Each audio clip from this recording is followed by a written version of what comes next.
세상이 주는 메시지가 아닌 주님의 음성에 귀를 기울이길 원합니다. 주님이 나의 왕 되심을 온전히 고백하는 하루 되길 원합니다. 다 함께 사도신경으로 우리의 신앙을 고백하겠습니다.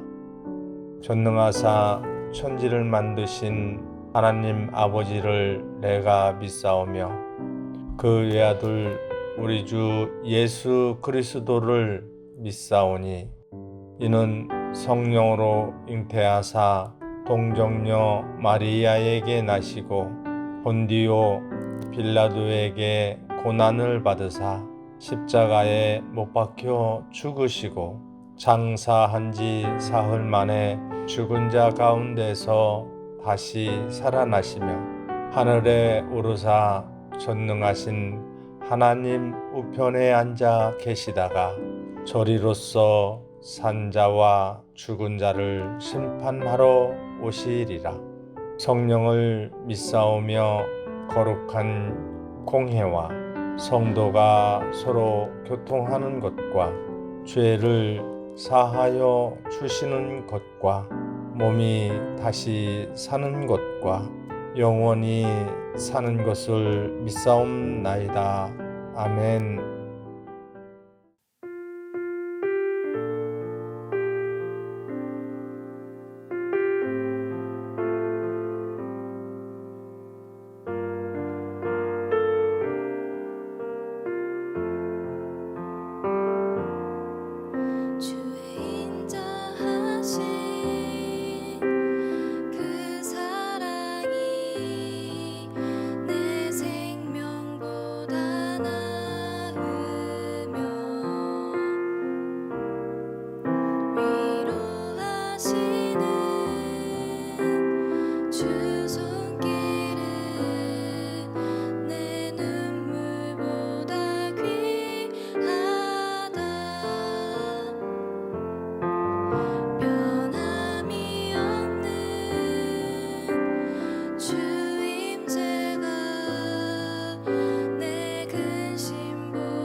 오늘 우리가 함께 나눌 말씀은 예레미야 25장 9절부터 14절입니다. 보라, 내가 북쪽 모든 종족과 내 종 바벨론의 왕 느부갓네살을 불러다가 이 땅과 그 주민과 사방 모든 나라를 쳐서 진멸하여 그들을 놀램과 비웃음거리가 되게 하며 땅으로 영원한 폐허가 되게 할 것이라. 여호와의 말씀이니라. 내가 그들 중에서 기뻐하는 소리와 즐거워하는 소리와 신랑의 소리와 신부의 소리와 맷돌 소리와 등불빛이 끊어지게 하리니 이 모든 땅이 폐허가 되어 놀랄 일이 될 것이며 이 민족들은 70년 동안 바벨론의 왕을 섬기리라. 여호와의 말씀이니라. 70년이 끝나면 내가 바벨론의 왕과 그의 나라와 갈대아인의 땅을 그 죄악으로 말미암아 벌하여 영원히 폐허가 되게 하되 내가 그 땅을 향하여 선언한 바 곧 예레미야가 모든 민족을 향하여 예언하고 이 책에 기록한 나의 모든 말을 그 땅에 임하게 하리라. 그리하여 여러 민족과 큰 왕들이 그들로 자기들을 섬기게 할 것이나 나는 그들의 행위와 그들의 손이 행한 대로 갚으리라. 아멘. 반갑습니다.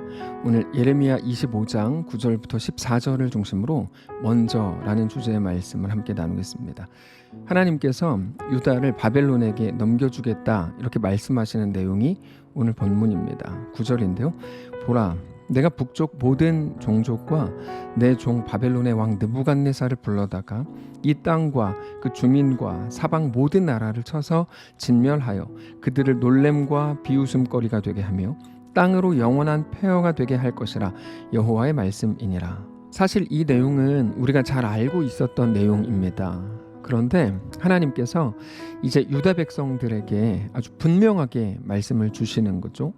근데 단지 바벨론이 너희를 쳐들어올 거다라고 말씀하시는 걸로 끝나지 않고 그 이후에 아주 구체적인 하나님의 계획을 말씀을 하십니다. 10절입니다. 내가 그들 중에서 기뻐하는 소리와 즐거워하는 소리와 신랑의 소리와 신부의 소리와 맷돌 소리와 등불 빛이 끊어지게 하리니 이 모든 땅이 폐허가 되어 놀랄 일이 될 것이며 이 민족들은 70년 동안 바벨론의 왕을 섬기리라. 이렇게 말씀을 하십니다. 구체적인 계획 70년이라는 숫자를 말씀해 주시죠. 이 70년이라는 기간에 대해서 여러 가지 견해가 있을 수 있는데 예루살렘 성전이 파괴된 때가 기원전 586년이고 새로운 성전, 나중에 돌아온 사람들이 스룹바벨을 중심으로 성전을 다시 재건하는데 그때가 기원전 516년이기 때문에 아마 그 기간을 말씀하신 것으로 보는 게 가장 타당할 거라고 생각이 됩니다. 그렇게 이제 70년이 되는 거죠. 근데 중요한 거는 하나님께서 그 기간을 미리 정해 놓으셨다는 겁니다. 근데 그 70년이라는 거는 단지 이스라엘 백성들이 정신을 차리게 되는 그런 기간일 뿐 아니라 바벨론의 죄악이 끝까지 가는 그런 기간이기도 하다. 이게 이제 그 다음에 주시는 말씀입니다. 12절입니다. 여호와의 말씀이니라. 70년이 끝나면 내가 바벨론의 왕과 그의 나라와 갈대아인의 땅을 그 죄악으로 말미암아 벌하여 영원히 폐허가 되게 하되 내가 그 땅을 향하여 선언한 바 곧 예레미야가 모든 민족을 향하여 예언하고 이 책에 기록한 나의 모든 말을 그 땅에 임하게 하리라. 그래서 하나님께서는 그 바벨론에 대한 심판에 대한 계획도 예레미야에게 다 말씀을 해주십니다. 14절이죠. 그리하여 여러 민족과 큰 왕들이 그들로 자기들을 섬기게 할 것이나 나는 그들의 행위와 그들의 손이 행한 대로 갚으리라. 자, 우리는 어떤 한 가지 일이 일어나면 눈에 보이는 것만 봅니다.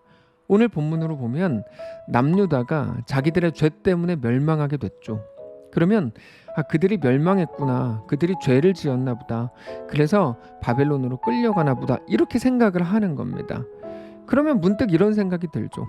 유다가 죄를 지어서 바벨론으로 끌려가게 된다면 유다는 잘못했구나. 근데 바벨론은 대단히 좋은 민족이라서 바벨론에게 하나님께서 유다의 심판을 맡기는 건가? 이런 생각을 하게 되는 거죠. 여러분, 이게 넌센스인 겁니다. 우리가 욥기에서 다루었지만 욥의 친구들이 고난을 당한 욥에게 와서 뭐라고 말합니까? 너 죄 지어서 그런 거다. 나는 죄 지은 적 없는데 네가 모르는 죄가 있겠지. 하나님이 죄 짓지 않은 성도를 왜 멸하시겠냐. 이게 그들의 논리였거든요. 오늘 본문도 마찬가지예요. 유다, 너희 죄 지었나 보다. 그래서 너희의 죄에 대한 징벌로서 바벨론이 쳐들어오는구나.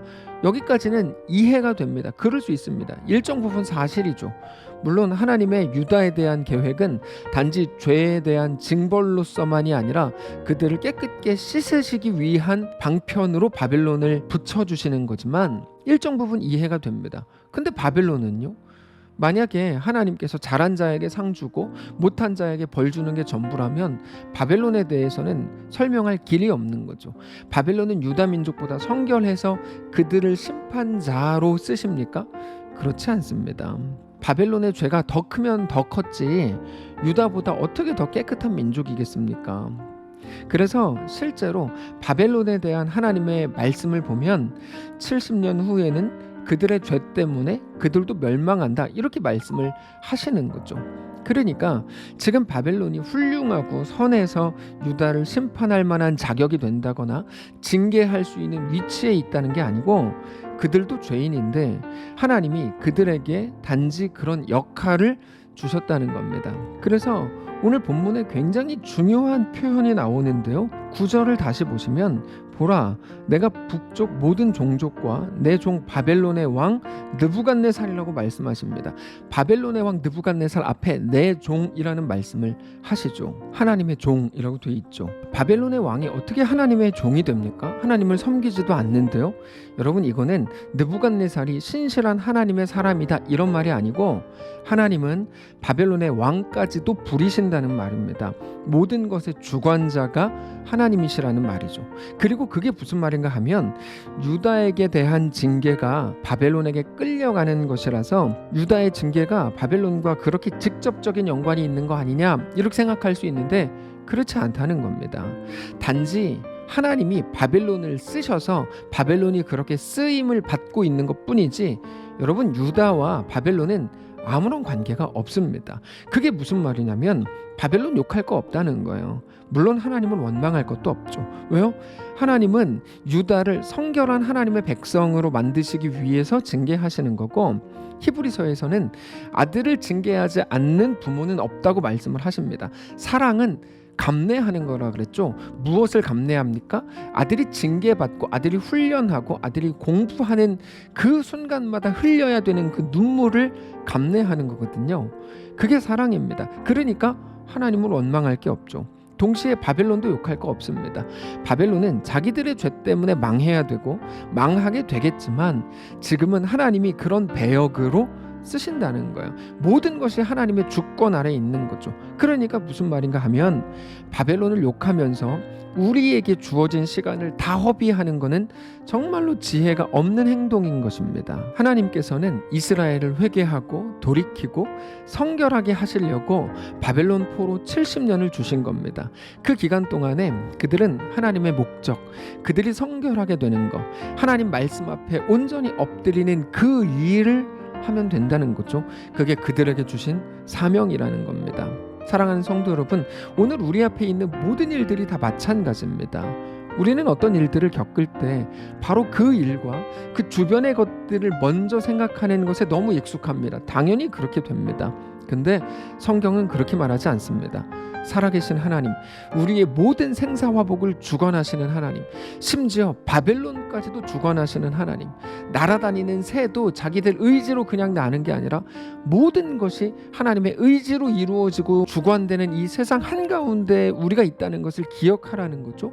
우리에게 대한 하나님의 계획과 섭리와 우리를 절대로 죽음에 빼앗기지 않을 하나님의 완전하심을 먼저 생각하고 나서 우리의 상황 속으로 들어가라는 겁니다. 그게 오늘 본문을 통해서 우리에게 주시려는 말씀입니다. 그러므로 우리 앞에 있는 바벨론 앞에서 언제나 우리 아버지 되시는 하나님을 먼저 기억하되 연약하고 죄인이었을 때 이미 그때 우리를 부르시기로 작정하신 하나님을 기억하실 수 있기를 바랍니다. 그렇게 우리에게 허락된 오늘을 믿음으로 승리하는 거룩한 성도들이시기를 바랍니다. 기도합시다. 살아계신 하나님 감사합니다. 오늘 우리는 우리 앞에 보이는 모든 바벨론 그리고 그 앞에 쩔쩔매고 있는데 자신만 보입니다. 어떤 돌파구도 찾을 수 없습니다. 네, 하나님 그게 아니라 그 모든 상황 앞에 서기 전에 하나님이 나를 사랑하신 것, 예수 그리스도의 보혈로 내가 구원을 얻은 것, 온전한 하나님의 백성으로 우리를 완성하실 하나님의 의지, 이 모든 것들을 기억하고 나서 우리의 상황을 바라보는 온전한 성도들, 그렇게 믿음의 길을 걷는 우리가 될 수 있도록 축복하시옵소서. 다만 우리에게 힘을 주시고 지혜를 주시고 넉넉함과 담대함을 허락해 주옵소서. 감사드리며 살아계신 예수님의 이름으로 기도합니다. 아멘. 사랑하는 성도 여러분, 하나님께서 오늘 하루를 우리에게 또 허락하셨습니다. 모든 일들을 만나셨을 때마다 하나님을 먼저 기억하고 하나님이 어떤 분이신지 누구신지 확인하고 우리의 삶을 넉넉히 살아내는, 그렇게 또 믿음으로 승리하는 귀한 우리의 오늘 되시기를 축복합니다.